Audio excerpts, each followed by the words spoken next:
Hi, my name is Shawn Roop, and this is Ask a Tantrica.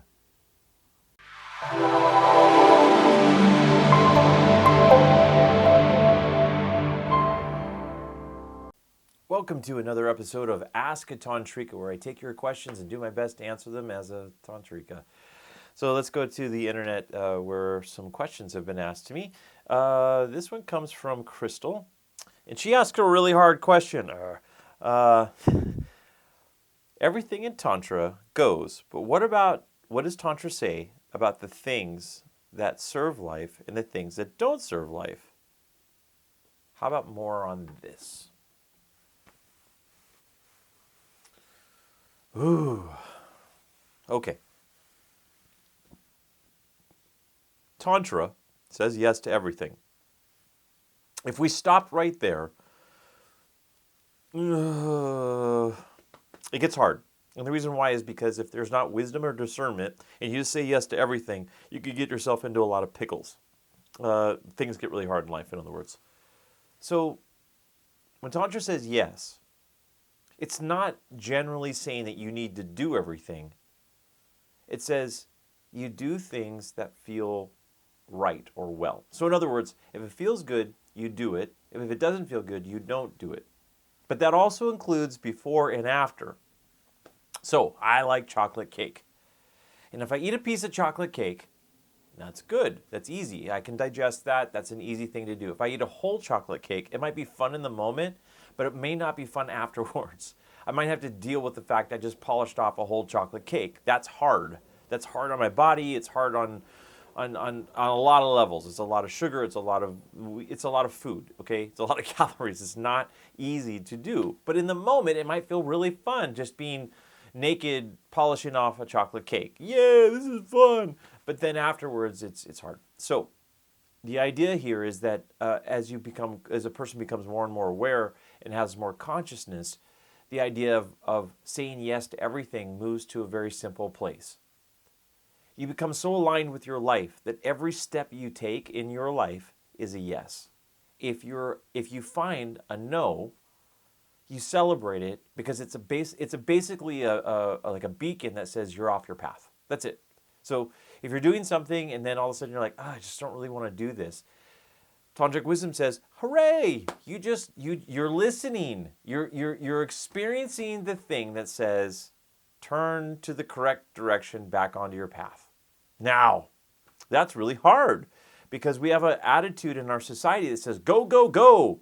Blood, sweat, and tears, fight, fight, fight. And I can't really speak to that as anything other than that's the opposite of what Tantra is, because Tantra is about grace, ease, and elegance rather than blood, sweat, and tears. Okay? There's another part to this, which is called judgment. So Tantra is far more of the discerning path rather than the judging path. And the reason why is this. If outside it's sunny, and 78 degrees, and it's a beautiful day. But I say, it's a beautiful day. Then the next day, it's overcast. And then I say, wow, this is a crappy day. I'm now in judgment. Now the real question is, who am I judging? So think about it for a moment. Who am I judging if I say today, on this particular day, it's 78 degrees, and it's sunny, and it's a beautiful day. The next day, I say it's overcast and it's 60 degrees, and this is a lousy day. So, what am I judging right now? Am I judging the weather? Am I judging the clouds? Am I judging the sun? Well, Tantra would say, no, you're judging. You're in a place of judging nature, source, creation. It just is.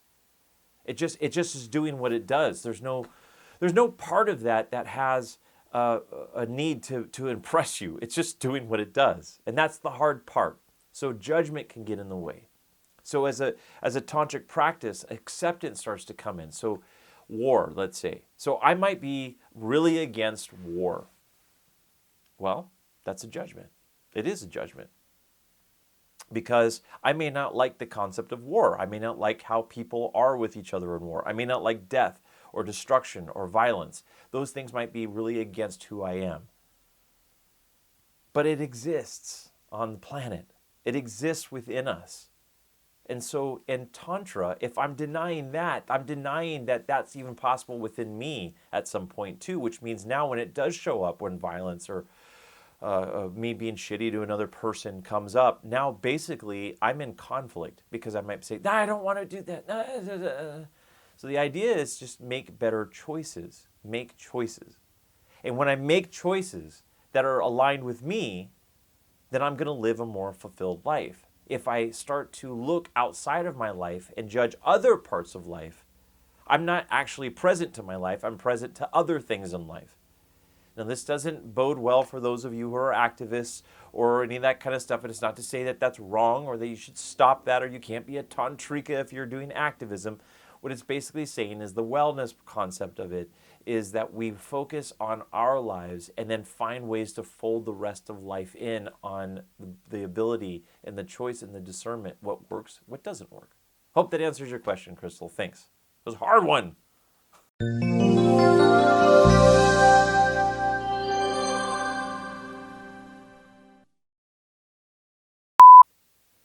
Okay, we're about to roll in 3, 2, 1.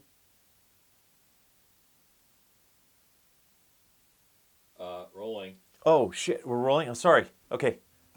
Hi, I'm Shawn. Cut.